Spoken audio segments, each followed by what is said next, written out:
tinakwil mo siya, ganyan. Or hindi pa tinakwil, ipinaampon. Ayan. Saan gusto niyo nanay dito? Yung mabait or yung kontrabida?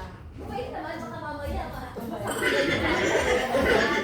Sige ng drama o comedy ang namin. Kayo lang. Up to you. Okay, ready tayo?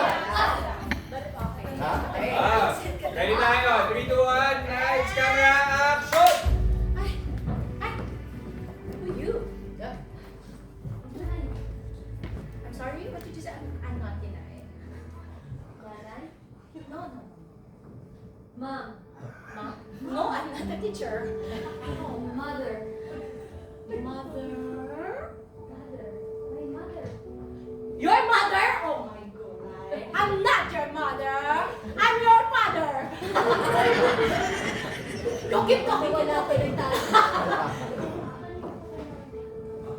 Ano? Makikisi-CR ka ba? I wish I could say the same. Pero, hindi kita kilala, kaya umalis ka na. Sige na. Ay, naku! Girl! Kinig ako ng anak. Sino nagsabi sa'yo? Pinampun niyo po ako. Oh, don't touch me. Wala akong anak. Nakalimutan niyo na po ako. Nakalimutan ko na. Marami akong nakalimutan sa mundong to. Nagpakaisa ka doon, anak. Ganito. Nagluto ako, baka gusto mo sa loob. Kumain na lang tayo. Hindi kita nakalimutan, pero nagluto ako. Sayang naman yung kakainin natin. Anak! Ay, ayok na siya sa ayok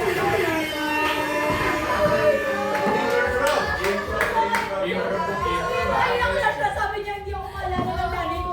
Pero papakainin ka. Kasi nagawa ako, tapos paiyak ako. Naiyak ka.